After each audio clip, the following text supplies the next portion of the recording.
자, 오늘은 치과의료 윤리학 세 번째 시간입니다. 오늘은 치과의사와 사회라고 하는 주제인데요. 앞에서 보신 것처럼 첫 번째 시간에는 그 치과의료 윤리의 일반적인 원칙에 대해서 얘기를 했고, 두 번째는 치과의사와 환자의 관계에 대해서 얘기를 했고, 오늘 이제 치과의사와 사회의 관계입니다. 치과의사와 환자는 대개는 개인적인 수준에서 만남이 이루어지지만 또 그 개인적인 만남을 규정하는 많은 사회적 관계가 있다는 것이죠. 그래서 우리가 결코 사회로부터 파생된 그런 문제에 대해서 눈을 감을 수 없다라고 하는 겁니다. 그래서 어떻게 사회에 대한 관계를 유지할 것인가 하는 문제가 되겠는데요. 현재 학습 목표는 세 가지가 설정되어 있습니다. 이중 충성의 의무라고 하는 건데, 첫 번째는요, 환자에 대한 의무와 사회에 대한 의무를 어떻게 적절히 균형을 맞출 것인가 하는 문제입니다. 우리가 항상 강조해 왔지만 의료인에서 기본적으로 첫째 원칙은 put the patient first, 환자의 필요를 최우선으로 생각해라 라고 하는 것이죠. 하지만 사회가 복잡해짐에 따라서 그 환자 개인의 이익과 사회 전체의 이익이 충돌할 때가 있다는 것이죠. 그래서 그런 문제가 발생했을 때는 어떻게 행동해야 되는가 하는 문제에 대해서 살펴볼 것이고요. 또 이제 사회적인 문제를 얘기할 때면 항상 자원 배분의 문제가 관계됩니다. 보건의료 전체 총 예산도 이를 국가가 얼마나 많이 책정하느냐 하는 문제도 있고, 또 지역사회나 또 지방자치 정부 또는 병의원 등 그런 어떤 일선 의료기관에서도 그 자원들을 어떻게 할당할 것이냐. 예를 들면 그 비싼 그 치료를 받는 그 프라이빗 프랙티스에 주로 투자를 할 것이냐, 아니면 돈 없는 환자들을 위한 그런 공공 서비스를 제공할 것이냐 하는 문제도 결정해야 되겠죠. 그래서 그것과 관련된 윤리적 문제가 많이 있다는 것이죠. 자원 배분과 관련해서. 그러니까 이건 정의의 문제와 관련될 수가 있습니다. 사회 정의 문제와. 그다음에 세 번째는 일반적으로 의료인들에게 요구되는 덕목이죠. 어떤 의무라기보다 덕목인데, 어떤 봉사를 할 것을 요구를 합니다. 은연중에 요구를 하죠. 그래서 그런 봉사는 어떤 것을 할 수가 있겠는가 하는 것인데, 우리가 어떤 그 구강보건이라고 하는 것에 대한 어떤 전문가이기 때문에 그 전문가로서 사회에 봉사할 수 있는 여러 가지 방안을 생각해 봐야 되겠습니다. 그런 것으로서 지역사회를 위한 공중보건, 그 다음에 지금처럼 이제 국제사회가 하나로 뭉쳐 있는 상태에서는 그 아프리카라든가 남아메리카라든가 그런 저개발된 지역 또는 어떤 정치적 충돌이 일어나서 많은 난민이 발생하는 지역에 대한 지원들도 의료인으로서 생각해 봐야 될 그런 거가 되겠습니다. 치과에서 전문직이라고 하면 여러 차례 언급이 됐습니다만 대개 다음과 같은 네 가지 그 특징을 가집니다. 타인의 안녕에 대한 헌신이죠. 우리는 헬핑 프로페션입니다. 그죠? 남을 돕는 직업이에요. 그래서 뭐 그것에 대한 대가로서 상당히 그 많은 보상을 받는 것도 사실이지만 기본적으로 남을 돕는 직업입니다. 그래서 이런 헌신이라고 하는 가치가 상당히 중요한 것이고요. 그 다음에 그렇기 때문에 높은 도덕적 기준이 요구되죠. 보통 일반적인 다른 직업인에 비해서 제가 항상 얘기를 합니다만 동네 카센터 사장님하고 치과의원 원장님하고 뭐가 다르냐. 뭐 직업인인 것은 똑같죠. 하지만 그리고 그 대민 서비스를 통해서 돈을 버는 것도 똑같은 것이죠. 하지만 달리 본다는 말이죠, 사회가. 그건 뭐냐라는 거죠. 그게 바로 높은 도덕적 기준을 요구한다. 카센터 사장님은 가끔씩 그 필요 없는 엔진오일 갈라고 할 수도 있지만 치과 의사 선생님은 그렇게 하지 않을 것이라고 기대된다는 겁니다. 물론 현실적으로 그렇지 않다는 게 아니라 그렇게 기대된다, 일반적으로. 그게 바로 이제 높은 도덕적 기준을 요구한다는 것이고 헌신을 한다는 겁니다. 근데 그렇게 그런 신뢰를 가지게 된 것은 기본적으로는 아주 그 지식과 기술이 뛰어나다고 하는 것을 인정하기 때문이죠. 그리고 그렇기 때문에 그런 높은 수준의 지식과 기술을 요구하기 때문에 일반인들이 컨트롤하기 어렵다는 거예요. 전문가이기 때문에. 정부 관료들조차도 그런 전문성이 부족하기 때문에 이런 영역에 대한 일은 스스로 자율적으로 해결해 나가라 하는 의미에서 높은 수준의 자율성을 요구한다는 겁니다. 이런 전문직의 일반적인 특성을 바탕으로 우리는 세 가지 정도의 그 계약을 맺는다고 봅니다. 하나는 사회적 계약이요, 두는 임상적 계약이고 세 번째는 도덕적 계약입니다. 제가 생각할 때는 가장 중요한 것이 도덕적 계약이 아닌가 싶어요. 이런 그 아까 얘기했던 치과 전문직의 특성에 바탕을 한 직업이기 때문에 도덕적인 행위라는 거죠. 우리가 물론 비록 우리가 우리 행위의 대가로 돈을 받지만 기본적으로 도덕적 계약일 수밖에 없다라고 하는 거. 또 아까 전문직의 특성에서 살펴본 것처럼 전문성을 가지고 있기 때문에 일반인이 잘 알 수 없는 그런 지식과 기술에 접근할 수 있다는 것이죠. 요즘엔 무슨 인터넷 때문에 그런 그 기준들이 많이 깨지긴 했지만 그래도 여전히 다른 사람들은 알 수 없는 것이죠. 우리도 아주 오랜 기간 동안 교육과 훈련을 받았던 그런 것이기 때문이죠. 그러니까 기본적으로 도덕적 관계다. 또 그러니까 어쩌면 균형이 맞지 않는다는 겁니다. 어떤 그 일반적인 계약 관계에 있어서는 평등한 계약이 가능하거든요. 그죠? 그래서 뭐 주고받는 것이 명확히 그 균형을 이룰 수가 있지만 우리가 하는 일에 대해서는 그렇게 균형 잡힌 계약이 되기가 어렵다고 하는 거죠. 왜냐하면 우리가 높은 전문적 지식을 가지고 있기 때문에. 물론 카센터 사장님도 높은 수준의 전문적 지식을 가지고 있죠. 하지만 그 접근성 또는 그 불확실성이라는 측면에서 의료는 훨씬 더 심하죠. 그러니까 여기서 특별히 언급하지 않았는데 이 불확실성이라고 하는 것 이것이 우리를 프로페셔널 만드는 아주 중요한 요인이기도 합니다. 카센터에서 자동차를 고치는 것은 불확실성이 상당히 없죠, 그죠?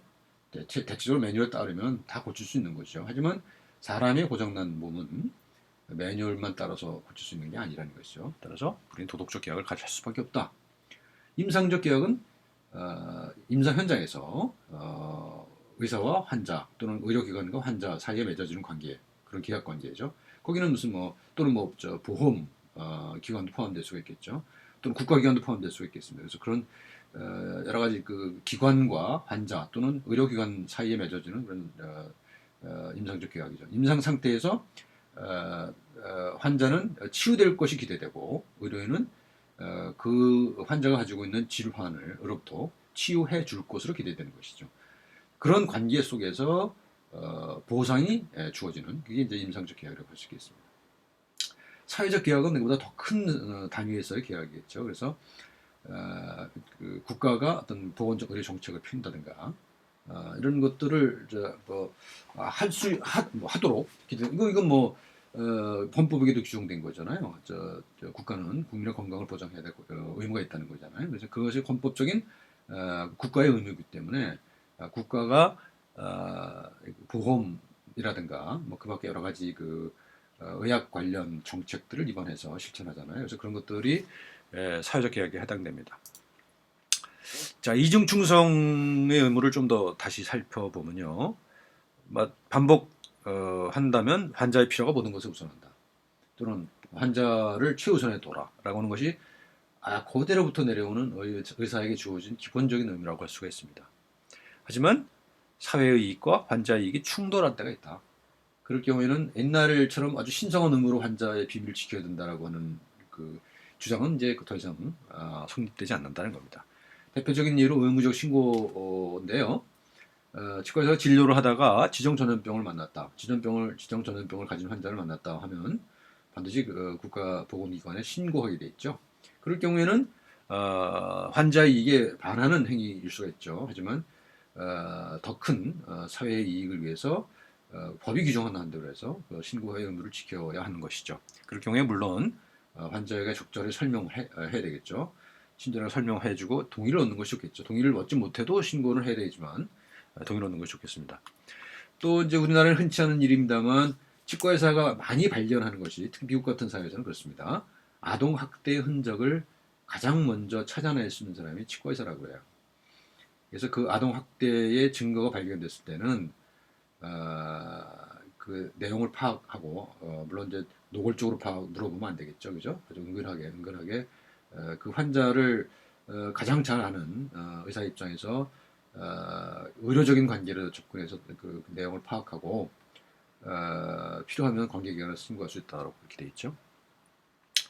그 다음에 이제 아까 그 프로페셔널의 특징 중에 자율성이라고 그랬잖아요. 그러니까 자기 직업에 관련된 일들을 스스로 결정할 수 있는 권한을 지어주는 오토노미, 자율성이라고 그러는데 그런 자율성이 또 역시 절대적인 가치는 아니라는 것이죠. 그래서 때에 따라서는 제한될 수 있다. 제한될 수 있다는 거죠. 그래서 우리가 뭐 환자한테 이런 거 이거 이렇게 해주는 것이 최선이라고 저기 뭐 생각하지만 또 여러 가지 이유 때문에 그 최선의 진료 행위를 해줄 수 없는 경우도 많이 있다는 것이죠. 예를 들면 뭐 예를 들어서 무슨 뭐 저 골드 플레이트가 최선이라고 생각하는데 이 사람이 그저 지불 능력이 없다고 한다면 그게 못하는 거죠. 또는 보험에서 요즘 같은 경우는 보험이 그걸 규정을 하죠. 규제를 해서 그 치료의 내용을 보험의 정책에 따라서 좌지우지할 수가 있는 상황까지도 왔죠. 이거는 분명히 의사의 자율성에 대한 침해이지만 어쩔 수 없는 측면도 있다는 것이죠. 이럴 때 그러면 의사는 어떻게 해야 되냐? 가급적이면 환자를 적극적으로 옹호해야 된다는 것이죠. 그러니까 예를 들어서 보건 정책이 그렇게 자꾸 제한을 준다면 의사는 당연히 환자 입장에서 정책이 위반될 수 있도록 많은 노력을 기울여야 된다는 것이죠. 또 한 가지는 이제 두 번째 기본 인권을 침해하는 간섭이 있습니다. 예를 들면 뭐 권위주의 정부 또는 독재 정부가 흔히 하는 고문, 반대자에 대한 고문에 의사들이 아주 흔히 동원되죠. 또는 그들이 한 그 불법 행위에 대한 뒤치다꺼리를 하도록 요구받는 경우가 있습니다. 치과에서 의사는 치과에서요. 그랬을 경우에 환자의 입장에 서서 적극적으로 증언을 해야 된다라고 하는 거죠. 증언할 때 자기 개인으로 하는 경우도 있지만 내가 속한 단체, 치과의사협회라든가 또는 국제적인 문제라고 한다면 국제치과의사연맹 (FDI) 또는 뭐 인권단체의 도움을 얻어서 뭐 그런 것을 익스포즈할 수 있다라고 하는 겁니다. 아마 우리나라에서 있었던 대표적인 사례는 아마도 그 6월 항쟁을 몰고 온 박종철 군의 고문치사 사건이죠. 뭐 남영도 분실해서 고문을 했다고 그러죠. 그리고 뭐 탁치니까 갖고 죽었다라고 말도 안 되는 얘기를 했던 그 고문자들에 대해서 그 시신을 검시했던 의사 그분이 끝까지 권력에 맞서서 직업적인 의료인으로서의 윤리적 의무를 끝까지 지켰던 것이죠. 그것 때문에 사실은 항쟁이 일어났고 그 민주화가 이루어질 수 있었던 거죠. 대단히 중요한 역할을 한 거죠. 그 의사 선생님은 이게 이제 하지만 또 한편으로는 자기 불이익을 감수해야 될 경우가 있다는 것이죠. 그 의사의 숙명일 수 있다. 물론 뭐 모든 의사가 다 그렇게 하는 것은 아니죠. 하지만 의사라고 하는 직업이 가지고 있는 어떤 신성함이랄까 그런 걸로 이해를 하면 될 것 같습니다. 자, 그다음에 치과의사와 환자의 이익이 충돌할 경우도 많이 있어요, 그죠? 왜냐하면 치과의사도 거기서 밥을 먹고 살아야 되는 거니까 진료를 통해서. 근데 그 진료비를 내는 건 환자니까. 그래서 여기서 상업적 관계가 성립될 수밖에 없죠. 일강에서 얘기했던 것처럼 치과의사 윤리의 기본은 상업적 가치와 윤리적 가치를 어떻게 조화시키느냐 하는 거라고 그랬죠. 여기도 마찬가지입니다. 그래서 이제 직접 충돌을 할 경우도 있지만 사회적인 관계를 통해서 간접적으로 충돌할 수도 있습니다. 뭐냐면 우리가 뭐 기자재라든가 제약업체라든가 뭐 무슨 뭐 임플란트 업체라든가 이런 데로부터 그 자기들 상품을 소비해주는 대가로 어떤 보상을 받는 경우 흔하죠. 흔합니다. 아주 흔합니다. 뭐 거의 대부분 그럴 건데 저도 뭐 옛날 임상할 때 그런 경험이 있습니다. 그래서 과도한 보상을 받는다. 예를 들면 무료 샘플을 받는다든가 또는 무슨 뭐 세미나를 하는데 여비를 받고 여행비를 전액 지급받는다든가 그런 거 또는 뭐 연구활동비를 상식에 어긋날 정도로 많은 양의 연구활동비를 지급받는 경우 좀 많이 봤습니다. 이런 경우가 크게 보면 환자의 이해에 반하는 행위라고 할 수가 있을 것 같습니다. 결국은 사회 보건 비용이 증가하는 거니까요, 그죠? 사회 시스템으로 보면 그렇다는 겁니다. 그래서 여기서 뭐 구체적인 지침을 줄 수는 없습니다, 여러분. 현장에서 직접 판단할 수밖에 없는 거고요. 뭐 한 가지 지침을 준다고 한다면 환자에게 유리하도록 문제를 해결해라. 내가 이 샘플을 받는 것이 여비를 받는 것이 이 연구비를 받는 것이 환자의 이익에 합당하냐라고 하는 것을 한 번쯤은 생각해 보시라. 뭐 이런 정도 얘기할 수가 있겠습니다. 뭐 받아라 받지 말아라는 못할 것 같고요. 근데 분명한 것은 그것이 불법일 때는 당신도 처벌받을 수 있다라고 하는 것을 분명히 알아야 됩니다. 그러니까 불법 윤리적 행동과 불법 행동 차이가 그렇게 넓지 않다고 하는 그런 현실도 알아야 됩니다. 자, 자원 할당이죠. 이건 뭐 세 가지 수준에서 얘기할 수 있을 것입니다. 거시 수준, 중간 수준, 미시 수준이죠. 거시 수준은 주로 이제 국가죠. 그러니까 보건 총 예산을 얼마나 할당할 것이냐, 또는 그 할당된 총 예산을 어떤 부분에 어떻게 쓸 것이냐, 사적 의료에 쓸 것이냐, 공공 의료에 쓸 것이냐, 또는 무슨 뭐 전염병 예방을 위해 어떻게 뭘 할 것이냐, 또 뭐 매뉴얼을 만들고 뭐 하기 위해서 또는 뭐 전염병 이러면 뭐 지난번에 그러니까 메르스 같은 경우 전문가 없었다는 거잖아요. 그 국가가 평소에 그런 전문가들을 양성해 놨어야 되는 거죠. 그 시스템이나. 근데 그런 것을 못했기 때문에 이런 문제가 생기는 거죠. 그러니까 이건 이제 이런 국가 수준에서 자원할당의 문제를 책임져야 된다는 거고요. 중간 수준은 병의원 수준이겠죠. 어떤 서비스를 주느냐, 직원을 얼마나 뽑을 것이냐, 장비를 어떤 장비를 살 거냐 말 거냐, 뭐 오래된 장비를 교체할 거냐, 그다음에 무슨 뭐 건물을 개보수할 거냐, 이런 것들이 이제 중간 수준에서 있는 것이고요. 미시 수준은 개별 환자의 수준에서 있는 것이죠. 그래서 그건 치료 계획이나 의뢰, 뭐 내가 할 수 없는 것은 다른 치과센터에 의뢰한다든가, 내가 치료 계획을 세웠을 때도 그것은 그 최선인가 하는 것이죠. 그리고 최선이라고 할 때는 그것은 순수한 그 의료적 측면뿐만 아니라 그것에 들어가는 비용이라든가 거기에 소요되는 어떤 시간, 또는 환자의 불편, 이런 것들 종합적으로 판단을 해야 되겠죠. 그래서 그것을 판단해서 그 계산 뭐 명시적인 계산은 아니지만 자원을 어떻게 할당할 것인가를 계산을 해야 된다는 겁니다. 이런 것들이 다 수월치 않은 겁니다, 사실은. 아주 복잡한 거고, 사실은 그 판단이 순식간에 이루어지는 경우가 대부분이죠. 그래서 그런 판단을 습관적으로 하다 보면 그 다음에는 이제 어떤 윤리적 판단을 완전히 보류하게 되는 경향이 있을 수가 있어요. 그래서 이제 각국에서 이제 하고 있는 것이 뭐냐면 임상 진료 지침이라고 하는 것을 만들어야 된다라고 주장을 하죠. 표준 지침이죠. 그러니까 어떠한 상황에서는 이렇게 하는 것을 우리는 다 받아들여진다. 그것은 일반적이다라고 하는 거죠. 제가 생각할 때, 제가 학교 다닐 때 우리가 배웠던 책이 미국 ADA에서 나왔던 Accepted Dental Therapeutics라고 하는 책이 있었던 걸 기억이 나요. 그건 ADA, 미국 치과의사 협회가 정한 표준 진료 지침인 것이죠. 근데 그게 이제 없어요, 우리는. 전혀 없습니다. 그래서 이것도 꼭 만들어야 되는 것 아닌가 그런 생각이 듭니다. 왜냐하면 이것이 있으면 그래도 지금처럼 그렇게 남용되고 있는 어떤 과잉 진료랄까 이런 것들의 문제는 상당 부분 해소될 수 있을 것 같은 생각이 들어서 그렇습니다. 그래서 임상 진료 지침을 각 과에서 학회에서 수준에서 만드는 것이 좋을 것 같아요. 그래서 그러면 과잉 진료의 문제가 상당히 해결되지 않겠는가.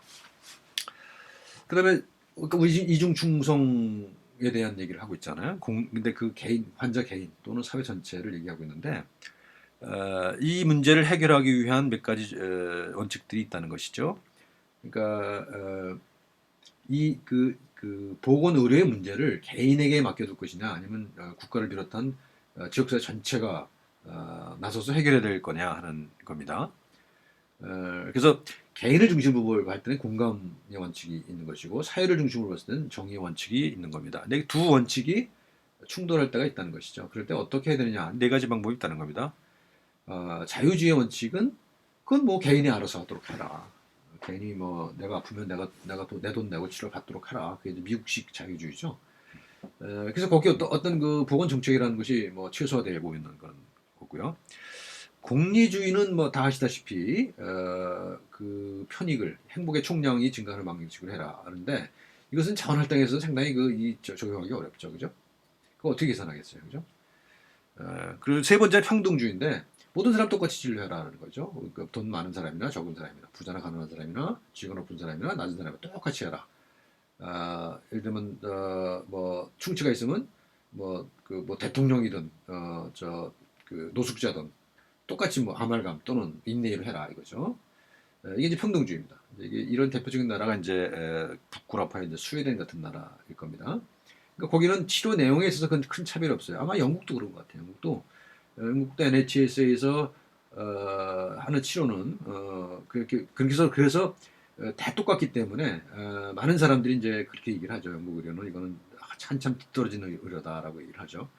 근데 이제 그거는 의사 입장에서 또는 보건기관의 입장에서, 돈 버는 입장에서는 그렇게 얘기할 수 있을지 모르지만 환자 입장에서 보면 그렇게 얘기할 수 없지 않을까 하는 생각이 들어요. 그들이 받는 치료가 그러면 수준 이하의 치료냐? 그건 아닌 것 같던데. 어떻든 평등주의 쪽에. 그다음에 이제 회복주의는 뭐냐면요.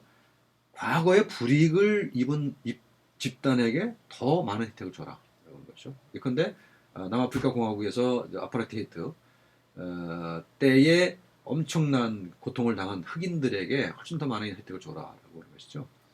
이건 이제 미국 정책 중에서 그게 있어요. 대학 입학 정원을 선정할 때 affirmative action이라는 게 있었죠. 그래서 백인이 아닌 다른 인종에게 특혜를 주는 제도가 있었는데 지금 없어지고 있죠.